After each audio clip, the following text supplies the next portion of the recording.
बिस्मिल्लाहिर्रहमानिर्रहीम। अस्सलाम वालेकुम फ्रेंड्स, होप सो फ्रेंड्स आप सब लोग खैरियत से होंगे।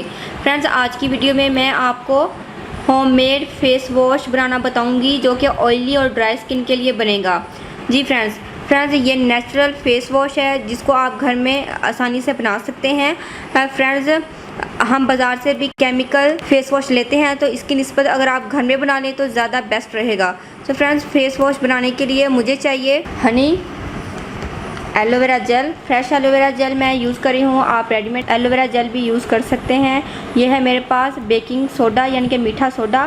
फ्रेंड्स ये हाफ़ टी स्पून मैंने पानी में भिगो कर रखा था। जब जो बेकिंग सोडा है वो नीचे बैठ गया तो ऊपर से मैंने पानी को निकाल दिया है। तो ये भीगा हुआ सोडा हमें चाहिए तकरीबन हाफ़ टी स्पून। ये कलर कम्प्लेक्शन को बहुत ज़्यादा निखारता है। और फ्रेंड्स मेरे पास है तिब्बत का beauty soap, lux beauty soap, जो भी आपके पास अवेलेबल हो आप ऐड कर सकते हैं। फ्रेंड्स बाज़ का फेस वॉश बनाते वक्त बाज़ लोग इसके अंदर बाज़ार का जो केमिकल फेस वॉश होता है वो ऐड करते हैं, लेकिन मैं इसके अंदर ब्यूटी सोप यूज़ कर रही हूँ क्योंकि हम नेचुरल बना रहे हैं। और नेचुरल और ऑर्गेनिक चीज़ के अंदर अगर आप केमिकल वाली चीज़ शामिल कर दें तो वो आपको नुकसान देती है। तो चलिए फ्रेंड्स इसको बनाना स्टार्ट करते हैं। फ्रेंड्स मैंने ऑलरेडी सोप को गर्म पानी में मैंने भिगो कर रखा हुआ था ताकि जो हमारा सोप है वो हल्का सा मेल्ट हो जाए। सो फ्रेंड्स ये देखिए ये मैंने भिगो कर रखा हुआ है। तो चलिए फ्रेंड्स इसको बनाना स्टार्ट करते हैं। मुझे चाहिए एक अदद, आई होप आपको ब्लेंडर नज़र आ रहा होगा। फ्रेंड्स इसके अंदर मैं सबसे पहले तो शामिल करूँगी अपना ये भिगा हुआ सोप। आप इसको 15 से 20 मिनट पहले आप इसको भिगो कर रख सकते हैं।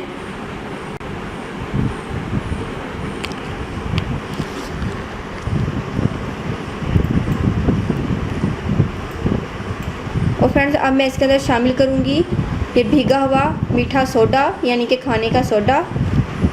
ये भी आपके घर में मौजूद होगा।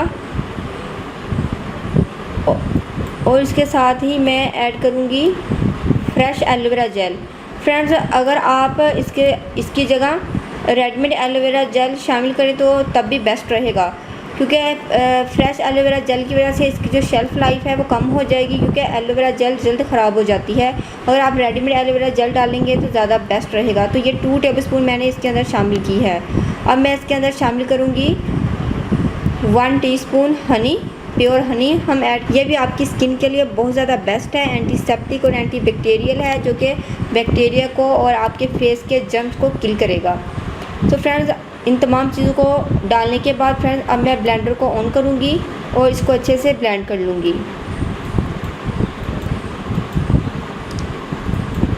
तो जी फ्रेंड्स ब्लेंड मैंने इसको कर लिया है।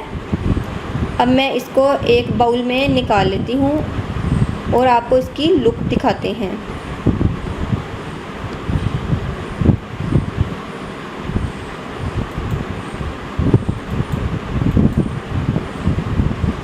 तो जी फ्रेंड्स ये हमारा ड्राई स्किन के लिए रेडी है। फ्रेंड्स अगर आपकी स्किन बहुत ज़्यादा ऑयली है तो आप इसके अंदर 1 टीस्पून लेमन जूस भी ऐड कर सकते हैं अगर आपको लेमन सूट करता है। अगर आपको लेमन सूट नहीं करता तो कोई बात नहीं, आप स्किप कर दीजिए। मैं भी यूज़ नहीं कर रही क्योंकि मुझे लेमन सूट नहीं करता। सो फ्रेंड्स ना सिर्फ ये ऑयली और ड्राई स्किन के लिए फेस वॉश है बल्कि ये एवरी टाइप ऑफ स्किन के लिए है। हर किस्म की स्किन वाले लोग इसको यूज़ कर सकते हैं। कॉम्बिनेशन स्किन पर भी इसको यूज़ किया जा सकता है। फ्रेंड्स इस फेस वॉश को आप किसी भी एयर टाइट जार के अंदर डालकर रख लीजिए, बोतल के अंदर डालकर रख लीजिए। इंशाल्लाह ये 1 वीक ईज़िली चल जाएगा। फ्रेंड्स अगर आप इसको फ्रिज में रखेंगे तो इसकी शेल्फ़ लाइफ 15 डेज़ रहेगी। फ्रेंड्स समर सीज़न में तो आप इसको फ्रिज में रखेंगे और विंटर सीज़न में ये रूम टेम्परेचर पर भी चल जाएगा। फ्रेंड्स ये बहुत ही ज़बरदस्त फेस वॉश है। होप से फ्रेंड्स वीडियो आपको पसंद आएगी। फ्रेंड्स अगर आप लोगों ने अभी तक मेरे चैनल को सब्सक्राइब नहीं किया तो प्लीज़ मेरे चैनल को सब्सक्राइब करें, मेरी वीडियो को लाइक और शेयर करें और साथ ही बेल आइकन पर क्लिक करना मत भूलिएगा ताकि मेरी हर आने वाली न्यू वीडियो का आपको नोटिफिकेशन मिल सके। तो दुआ में याद रखिएगा। मिलते हैं नेक्स्ट वीडियो में। अल्लाह हाफिज़।